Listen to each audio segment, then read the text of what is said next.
Professor. So this is our case study on the generative AI. And of course, we decided to analyze a tool. Of course, everyone knows that it's called NVIDIA AI.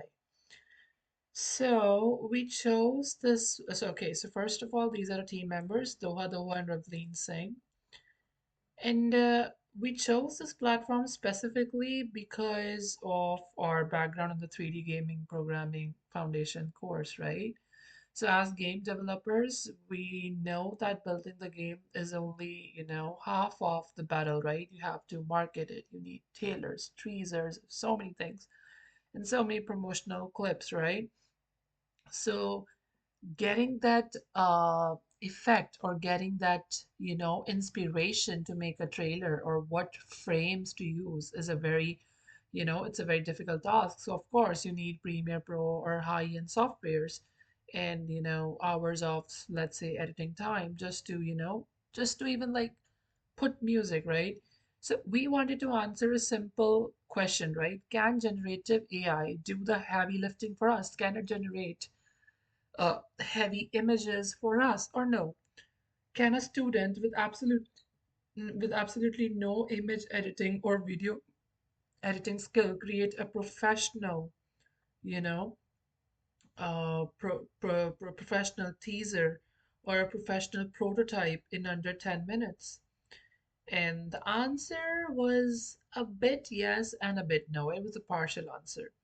So first look at the tool itself. I'm talking about the history and the background, of course, right? So in video, obviously, it didn't start as an AI tool. It was a standard cloud-based video editor, like you can save Canva, right? You had to drag and drop everything manually. Now, the version we tested, right? The version we tested is their huge leap, right? They have moved from manual editing to text to video. This means you don't drag clips onto a timeline anymore. You just talk to it. You type a prompt, right? And it generates the script. Also, accessibility was a huge plus for us. Like, this is obviously very crucial because as students, we are often switching between different laptops, like, for example, Mac OS, somebody's using Windows machines. And since NVIDIA obviously runs in the cloud, so you don't need a powerful GPU to run it, right? And cost wise, also, it's a bit freemium. Like, you can do almost everything for free, but obviously, there's always a big, big, big but, right? You get watermarks and lower resolution. Like, I hate it. Okay, let's go to the workflow, right? The workflow part that you told us to implement, right? So, okay. So this is our case study implementation, right? And the goal was obviously to produce an engaging introduction that explains the game concepts and builds hype.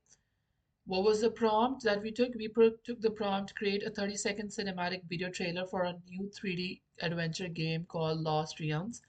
The game involves exploring ancient ruins and solving puzzles. The tone should be mysterious and exciting. Use a deep male voiceover.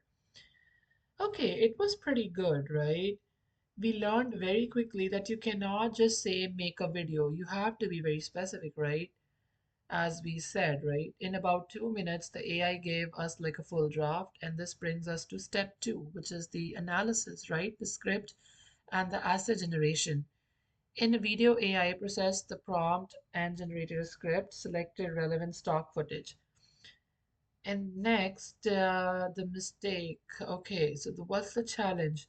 The challenge for us was basically like you can easily see the AI video of a modern skyscraper, right? Like this one.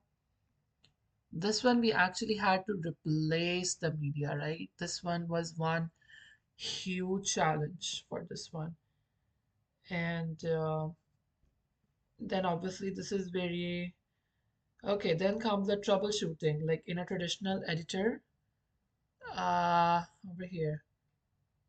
So in a traditional shooter, like editor, replacing the clip would mean deleting it, finding a new file, dragging it, resizing it, right? But we use the magic box. We just type like replace a city clip with a dark cave, right? So of course, every AI has a tool. And boom, of course, it swapped the asset, but kept the timing and transition intact. And we also had to edit the script slightly, right? As I'm telling you here, we just had to replace the media, and it was very easy to replace. But if it was to replace in any, let's say, heavy software, it would be very tough, right? But in AI, it's very easy. So the now you might ask, is it perfect? Like, is AI very perfect? Of course not. Why? The first problem, the context error. As the AI relies on keywords and sometimes misinterprets context, right? Sometimes it might show you the modern buildings when the prompt implies fantasy, right? So human review is obviously very necessary in this one. And the most hated part, like I hate this part, the free version obviously places a large watermark on the video, which makes it unsuitable for professional or final commercial use without upgrading. And the last negative part was the stock footage. Like if you were creating your own game, you would never want to use a stock footage that is an already a built footage on internet, right? You never want to use it.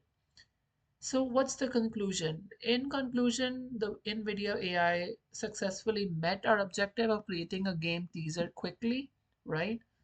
Time was a main important role which played part. It excels at step one of creative process, generating a base structure, script, and rough cut and ends. However, there's a huge but. For a specific niche like 3D game marketing or AAA games, let's say, right? Like we see those huge AAA Resident Evil games or GTA 5. We cannot make GTA 5, right, through such softwares. Manual refinement is always required to ensure visual accuracy. It is an excellent tool for rapid prototyping and storyboard visualization.